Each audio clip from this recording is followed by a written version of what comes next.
વંદે માતરમ વિદ્યાર્થી મિત્રો, લાસ્ટ લેક્ચરમાં આપણે 5 મિનિટની રાઇટિંગ ટેસ્ટની ઉપર છેલ્લી માહિતી આપણે જોયેલી. ત્યારબાદ આપણે યુનિટ નંબર 6ની સંપૂર્ણ જે એની વિગત છે, ટ્રાન્સલેશન, ત્યાર પછી વોકેબલરીની એક્ટિવિટીઝ, કોમ્પ્રિહેન્શનની એક્ટિવિટી, એની આપણે એના ઉપર નજર ફેરવેલી. હવે આજના લેક્ચરમાં જે તમારી સ્ક્રીન સમક્ષ દેખાઈ રહી છે લેંગ્વેજ પ્રેક્ટિસની એક્ટિવિટી, ત્યારથી આજનો લેક્ચરની શરૂઆત કરીશું. તો સમય ન વ્યતીત કરતાં L1 એક્ટિવિટી, લેંગ્વેજ પ્રેક્ટિસની પ્રથમ એક્ટિવિટીની શરૂઆત કરીએ. શું છે એમાં, શું કહેવા માગે છે, શું કરવાનું છે જોઈએ. Work in pairs, write the occupation of the speaker. જૂથમાં પેરમાં કામ કરવાનું છે અને જે સ્પીકર એટલે કે બોલનાર વક્તા છે એમનો વ્યવસાય આપણે લખવાનો છે. ફોર એક્ઝામ્પલ કે પેલું તમને આપેલું છે કે he told me that I must not drive until I was 18 years. તેણે મને એવું કહ્યું કે હું જ્યાં સુધી 18 વર્ષનો ન થયો ત્યાં સુધી મારે ડ્રાઈવ કરવું જોઈએ નહીં. તો એવું કોણ કહી શકે? Traffic police. જો ત્યાં બાજુમાં આન્સર છે તો એવા 4 વિધાનો આપેલા છે, તો એની આપણે વાત કરીએ. પ્રથમ વિધાન છે she told me that I was not taking my medicines regularly. તેણીએ મને કહ્યું કે મારી જે મેડિસિન્સ છે, બરાબર, I was not taking my medicines regularly, મારી જે મેડિસિન્સ દવા એ હું રેગ્યુલરલી, નિયમિતપણે લેતી નથી. તો એવું કોણ કહી શકે? મેડિસિનની વાત ડૉક્ટર કહી શકે. તો બાજુમાં જે સ્પેસ છે ત્યાં તમે ડૉક્ટર લખી શકો છો પેન્સિલથી, અથવા અત્યારે ખાલી સાંભળો તોય ચાલે, કારણ કે આમની જે PDF ફાઇલ છે એ તમને પહોંચતી કરીશ સમયસર, અને મારા ખ્યાલથી મળી પણ ગઈ હશે. એમાં પણ બધા આન્સર્સ આપેલા છે, એટલે કોઈ ચિંતા કરવાની જરૂર નથી. સેકન્ડ વિધાન છે હી સ્કોલ્ડેડ હિમ that nobody would write from his neighbours answer book. તેણે મને ખીજાણા, અથવા તે મને ખીજાણા કે nobody would write from his neighbours answer book. બાજુવાળાના અથવા તો કોઈ પાડોશીની જે કોઈ જવાબ પોથી હોય એમાંથી જવાબ લખવાના નથી. તો કોપી કરવાની ના કોણ પાડે? તો ટીચર પાડે. તો બીજા વિધાનની સામે શું આવશે? ટીચર. ત્યાર પછી ત્રીજું વિધાન she announced that the train schedule on that day would arrive on day after. તેણે એવું એનાઉન્સ કર્યું કે જે ટ્રેન છે એનું જે શેડ્યુલ છે એ દિવસનું, એ અરાઇવ ધ ડે આફ્ટર, એટલે કે એક દિવસ બાદ આવશે. એટલે કે એવું ટ્રેનનું જે કોઈ શેડ્યુલ છે એ કોણ જાહેર કરી શકે, અથવા તો એના વિશે કોણ વાત કરી શકે? તો આપણે એવું લખી શકીએ રેલવે એનાઉન્સર. તો જો રેલવેમાં જે એનાઉન્સમેન્ટ કરતા હોય તો રેલવે એનાઉન્સર એવું કરી શકે. તો ત્રીજા વિધાનની સામે શું આવશે? Railway announcer. ત્યાર પછી ચોથું વિધાન they declared that they were ready to participate in any program organized after school hours. તેઓએ એવું જાહેર કર્યું કે તેઓ they were ready to participate, તે બધા ભાગ લેવા માટે તૈયાર છે in any programme organised after school hours, જે શાળા સમય દરમિયાન કોઈ પણ પ્રકારના જે પ્રોગ્રામ થાય એમાં એ ભાગ લેવા માટે તૈયાર છે. તો આવું કોણ કહી શકે? શાળાએ જોડાયેલા વ્યક્તિઓ. તો પહેલી વાત એ કે સ્ટુડન્ટ્સ આવે, અથવા તો ટીચર્સ પણ કહી શકે. એટલે કે સ્ટુડન્ટ્સ અથવા તો ટીચર્સ બંને આ વાતને જે એ રજૂ કરી શકે વક્તા તરીકે. તો આ થઈ L1 એક્ટિવિટી. ત્યાર પછી L2 એક્ટિવિટીની વાત કરીએ. Read the sentences in A and B carefully. A અને B જે કોલમ છે એમાં જે વિધાનો આપેલા છે એને વ્યવસ્થિત શાંતિથી વાંચવાનું છે. અંડરલાઇન ધ ડિફરન્સીસ, જેમાં જે ડિફરન્સીસ છે એમાં, બરાબર, જે તફાવત છે એની નીચે અંડરલાઇન કરવાની છે. તો અમુક 1-2 સેન્ટેન્સની નીચે અંડરલાઇન કરેલી છે, બરાબર, તો એ જુઓ. એ કોલમમાં he said I am alone at home today, અને બીમાં છે હી સેડ ધેટ હી, આઈનું હી થયું અને એમનું વોઝ થયું, અલોન એટ હોમ ટુડેનું ધેટ ડે. તો તમને ખ્યાલ આવી જવો જોઈએ કે આ વાક્ય રચના છે એ સાઈડની છે એ ડાયરેક્ટ સ્પીચની વાક્ય રચના છે, અને જે બી વિભાગની છે એ જ વિધાનની ઇનડાયરેક્ટ સ્પીચની વાક્ય રચનાઓ છે. લગભગ આપણે ડાયરેક્ટ અને ઇનડાયરેક્ટ સ્પીચના 18 જેટલા લેક્ચર એટલે કે 1.5 મહિના સુધી આપણે એની ગહન અભ્યાસ કરેલો, એટલે એ વસ્તુ સરળ લાગવી જોઈએ. કોઈ વસ્તુ અઘરી નથી, તેમ છતાં એક વખત બધા વિધાનો છે એ માત્ર વાંચી સંભળાવું છું. એમાં જે તફાવત છે એ તમે સારી રીતે આઈડેન્ટિફાઈ કરી શકો છો, કારણ કે આપણે ડાયરેક્ટ અને ઇનડાયરેક્ટ સ્પીચની બધા જ પ્રકારની વાક્ય રચનાઓ, એ ઉપરાંત એના સેન્ટેન્સની આપણે એક્સરસાઇઝ કરેલી છે, એ ઉપરાંત આપણે એના જે પેરેગ્રાફ્સ છે એનો પણ આપણે સારી રીતે અભ્યાસ અને પ્રેક્ટિસ કરેલી છે. બીજું વિધાન છે he said I am looking for my keys now. તો બીમાં છે he said that he was looking for his keys નાવનું ધ્યાન. તો આ બધા જ આપણે ફેરફારો જોઈ ગયેલા છે. Ram Ram. He said, I visited Mehsana last Sunday. He said that he had visited Mehsana the previous Sunday. He said, I have lived here for a long time. He said that he had lived here, no, there for a long time. He said, I had finished my homework when my parents came. He said that he had finished his homework when his parents came. He said, I have been watching this program for 2 hours. He said that he had been watching that program for 2 hours. He said, I was watching television when they rang the doorbell. He said that he had been watching television when they rang the doorbell. તો આ બધા જ પ્રકારની વાક્ય રચનાઓથી આપણે પરિચિત છીએ. ત્યાર પછી 8મું વિધાન, he said, I had been doing my homework when the light went off. He said that he had been doing his homework when the light went off. ત્યાર પછી 9મું વિધાન, he said, I will open the library tomorrow. He said that he would open the library the next day. તો આ બધા જ વાક્ય રચનાઓ છે ડાયરેક્ટ સ્પીચમાંથી ઇનડાયરેક્ટ સ્પીચની વાક્ય રચનાઓ છે, સરળ છે. ત્યાર પછી L3 લેંગ્વેજ પ્રેક્ટિસની ત્રીજી એક્ટિવિટીની વાત કરીએ. Read the text given in the L2 and write down the changes made in B into the table. શું કીધેલું છે કે જે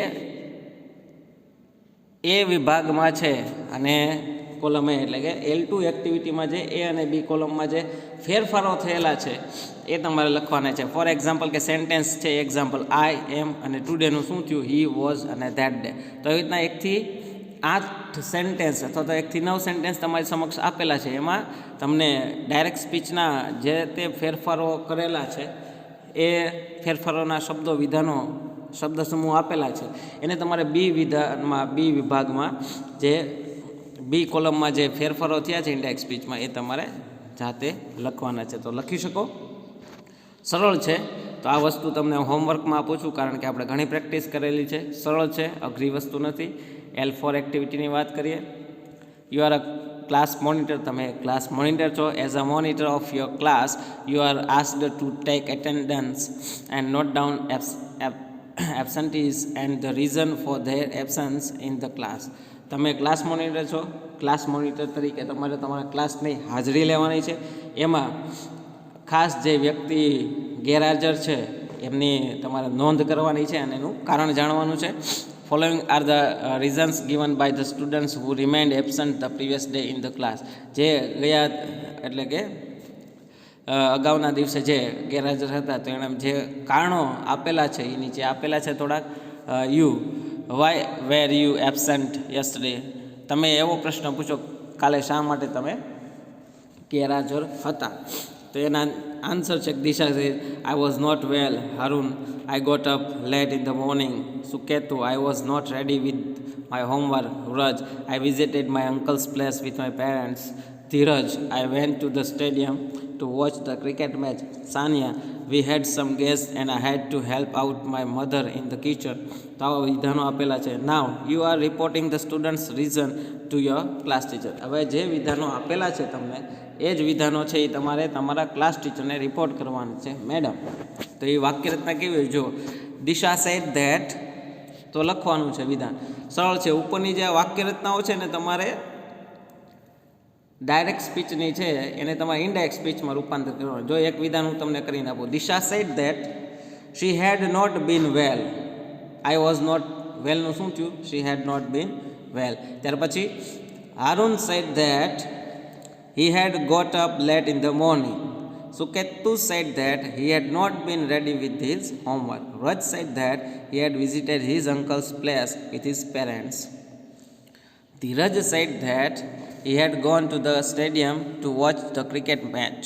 Sanya said that they had some guests and she had to help her mother in the kitchen.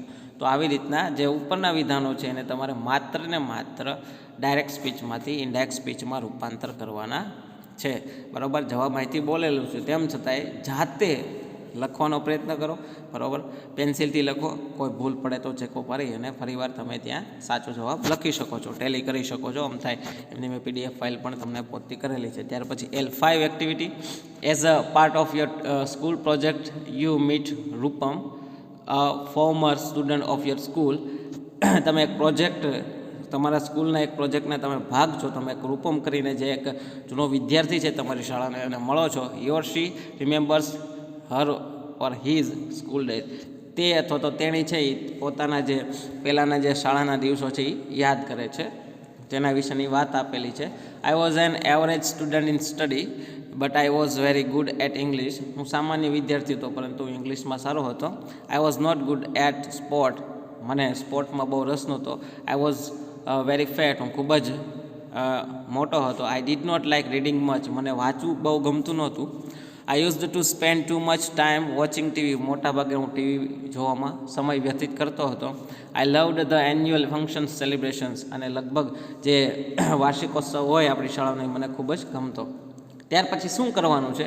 Work in pairs and write a brief report on what was shared by Rupam and her or his early school day.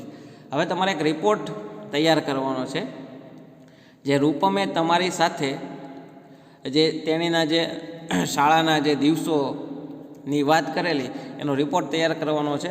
તો એના વિશેની તમને થોડી માહિતી આપવામાં આવેલી છે paragraph સ્વરૂપે. એટલે ખૂટતી વસ્તુ છે એ તમારે પૂરવાની છે. તો અહીંથી જે ખૂટતી વસ્તુ છે એનો આન્સર બોલતો જાઉં છું, પેન્સિલથી નોંધતા જજો. અને કદાચ સાથે ન નોંધાય તોય કોઈ ચિંતા કરવાની જરૂર નથી. એની PDF ફાઇલ સ્વરૂપે આન્સર આપેલા છે, અથવા તો તમે ગમે ત્યારે લખી શકો છો.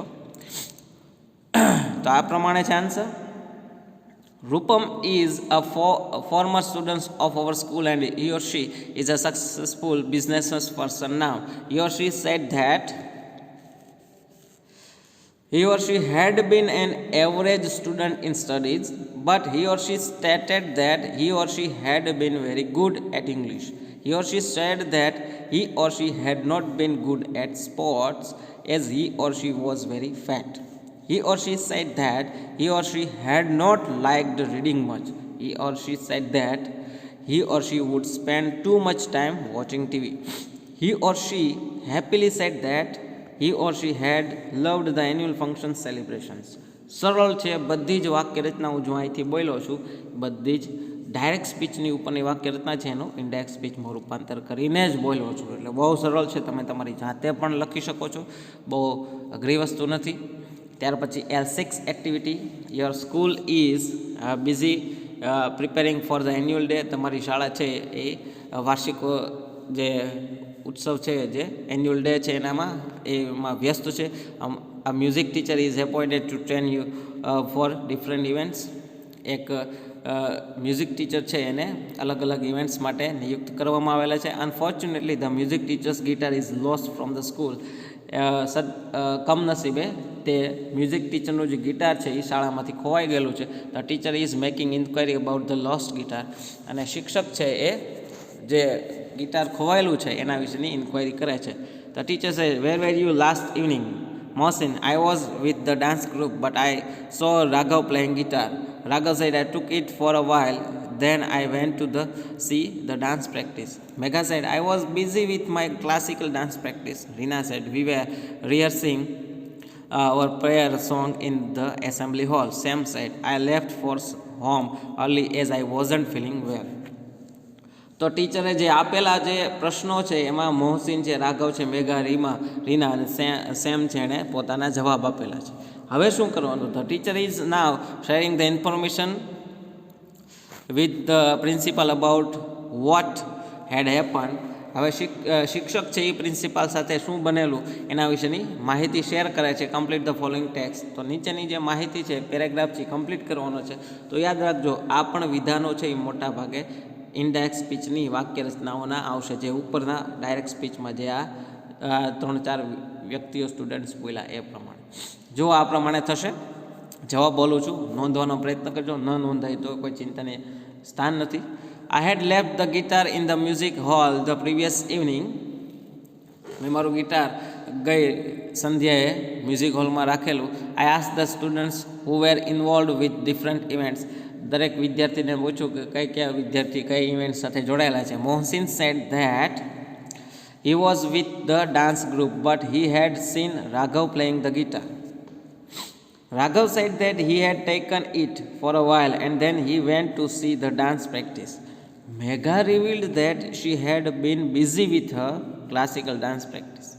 ત્યાર પછી રીના શું કહે છે? Reena said that they had been rehearsing for their prayer song in the assembly hall. Sam said that he had left for some early as he wasn't feeling well. તો આ પ્રમાણે બધા જ જે આન્સર છે એ આપેલા એ ટીચરે પ્રિન્સિપાલ સમક્ષ ઇનડાયરેક્ટ સ્પીચમાં રજૂ કરેલા. ત્યાર પછી L7 activity. When Radhika and Shekhar shifted to their new flat, several things needed repairing. Radhika અને શેખર નવા પોતાના ફ્લેટમાં એ ટ્રાન્સફર થાય છે ત્યારે થોડીક નવી વસ્તુઓ છે રિપેરિંગ માટે જોઈએ છે. The flat owner rang them up and said. જે ફ્લેટ ઓનર છે એ એમને ફોન કરે છે અને કહે છે, શું કહે છે? I am out of station now, but I will come tomorrow and give you the extra key for the main door. I will also get furniture in the kitchen repaired and get the gas heater fixed in the bathroom. I will also get the curtain fixed in the drawing hall this week. I had checked the fans and lights in all the rooms and I had reinstalled a new stabilizer for the AC and in bedroom. I am not sure whether the doorbell works well. If you find any other problem, you can ring me tonight at home. તો આવો paragraph છે.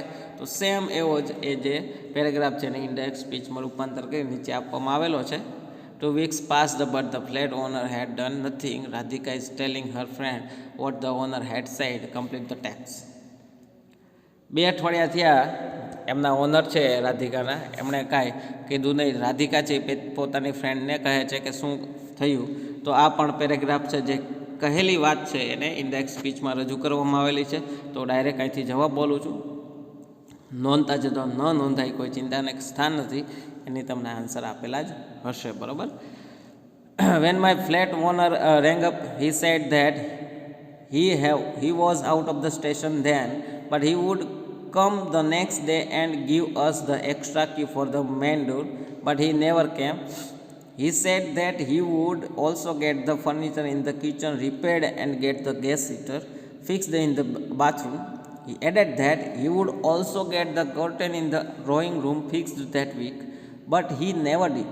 He also said that he had checked the fans and lights in all the rooms and he had reinstalled a new stabilizer for the AC in the bedroom.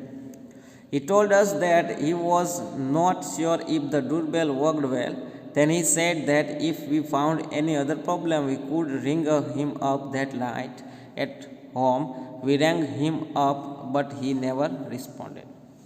તો same જે ઉપરનો જે paragraph છે એને indirect સ્પીચમાં રૂપાંતર કરેલું. ત્યાર પછી reading the dialogue. Now write it as you are reporting it to your neighbour. હવે એક ડાયલોગ આપેલો છે એ તમારે તમારા શું કહેવાય કે નેબરને રિપોર્ટ કરવાનો. વર્ક ઇન પેર્સ તમે કામ કરીશું. The author said I have to go to Delhi. The girl said I do not have to go anywhere. The author said I will come again. Will you be there? The girl said I do not have to go anywhere. તો આ જે paragraph છે 4 લાઈનનો એને indirect સ્પીચમાં રૂપાંતર કરવાનો છે. તો મિત્રો આ પેરેગ્રાફ છે હું તમને હોમવર્કમાં આપું છું. તમે તમારી જાતે એ પેરેગ્રાફને છે ઇનડાયરેક્ટ સ્પીચમાં રૂપાંતર કરજો. અને ખાસ કરીને આ પેરેગ્રાફ છે તમારે તમારી ફેરબુકમાં પણ, જે ગ્રામરની ફેરબુકમાં છે એમાં પણ એક એક્ઝામ્પલ સ્વરૂપે લખી શકો છો. એક સરસ મજાની પ્રેક્ટિસ થઈ જશે. બરાબર, સારું છે અને સરળ વાક્ય રચના છે. પ્રેક્ટિસ કરજો, પ્રયત્ન કરજો. મારા ખ્યાલથી લગભગ આવડી જવો જોઈએ, કારણ કે આપણે બધા જ પ્રકારની વાક્ય રચનાઓ શીખી ગયા છે અને આ બધી વાક્ય રચના તમારી સમક્ષ આપેલી છે પેરેગ્રાફમાં, એ એકદમ સરળ છે. ત્યાર પછી આપણે વાત કરીએ રાઇટિંગ ટાસ્કની. Read the conversation among the family member. Now write a report of Dilipbhai's family tour, working pets. હવે એક કન્વર્ઝેશન આપવામાં આવેલું છે દિલીપભાઈ અને એના ફેમિલી મેમ્બર્સ વચ્ચેનું. હવે એ આપેલું છે જે કન્વર્ઝેશન, એના ઉપર તમારે એક સરસ મજાનો રિપોર્ટ તૈયાર કરવાનો છે. હવે એ રિપોર્ટ છે, બરાબર, એ તમે જાતે પણ લખી શકો છો અને મસ્ત આપણે રાઇટિંગ ટાસ્કમાં રિપોર્ટ રાઇટિંગ છે એ આપણે નવમા ધોરણમાં સ્ટાન્ડર્ડમાં નથી આવતો, તો આપણે માત્ર ને માત્ર ઉપર છેલ્લી વાત કરીએ. બરાબર, તમારે પેરમાં વર્ક કરવાનું છે. દિલીપભાઈ છે એમના અલગ અલગ ફેમિલી મેમ્બર્સ છે એના વચ્ચે વાતચીત થયેલી છે, એના વિશેની વાત છે અને એનો સરસ મજાનો આન્સર આપેલો છે તમને PDF ફાઇલમાં. તો એ તમે ફેરબુકમાં નોંધી શકો છો અને નોંધો તોય ચાલે, કારણ કે રિપોર્ટ છે એ આપણે પૂછાતો નથી, પરંતુ તફાવત એટલો છે કે એની જે વાક્ય રચનાઓ છે એને તમે રિપોર્ટ છે એની વાક્ય રચનાઓ તમે ડાયરેક્ટમાંથી ઇનડાયરેક્ટ સ્પીચની વાક્ય રચનાઓનો એમાં ઉપયોગ થતો હોય છે. એટલે એમનો આન્સર મેં તમને મોકલેલો છે, માત્ર વ્યવસ્થિત વાંચજો. જો એવું લાગે કે તમારે નોંધવો જોઈએ તો ફેરબુકમાં લખવાનો પ્રયત્ન કરજો. ત્યાર પછી રાઇટિંગ ટાસ્ક 2 છે. Write a paragraph on the person I miss the most. જે વ્યક્તિને હું ખૂબ જ વધારે યાદ કરું છું, મિસ કરું છું, એ વ્યક્તિ ઉપર તમારે સરસ મજાનો પેરેગ્રાફ છે, બરાબર, એક નિબંધ લખવાનો છે. બરાબર, સરસ મજાનો તમને જે કોઈ વ્યક્તિ ગમતું હોય, બરાબર, મુક્ત રીતે તમે લખી શકો છો. તમારા કોઈ ફ્રેન્ડ છે, દાદા દાદી છે, મમ્મી પપ્પા છે, અથવા તો કોઈ એવા ભાઈ બહેન છે જેને તમે બહુ મિસ કરતા હો, તો એના વિશે તમે સારી રીતે લખી શકો. કોઈ સારા એવા શિક્ષક છે, કોઈ એવા તમારા ગુરુ છે, કોઈ પૂજ્ય વ્યક્તિ હોય, તેના વિશે તમે સારી એવી રીતે લખી શકો છો. તો આને લગતો તમને જે પેરેગ્રાફ છે એ મેં તમને ઓલરેડી એક એક્ઝામ્પલ સ્વરૂપે આપેલો જ છે, તો એ ખાસ એક વખત વાંચજો. એ ઉપરાંત આપણે એવું પણ કહી શકીએ કે તમારી જાતે કોઈ નવી વ્યક્તિ છે એના વિશે પણ તમે રજૂ કરી શકો તમારા વિચારો. તો એ પણ તમને હોમવર્કમાં આપું છું. તો આ જે પેરેગ્રાફ છે, the person I miss most, તો એ તમારે તમારી ફેરબુકમાં ફરજિયાતપણે કમ્પલસરી લખવાનો છે. બરાબર, તો આવા પેરેગ્રાફ છે એ આપણે એક્ઝામમાં પૂછાતા હોય સેક્શન Eમાં, તો એવી પ્રેક્ટિસ આપણે કરવી જોઈએ. ત્યાર પછી રાઇટિંગ ટાસ્ક 3 છે.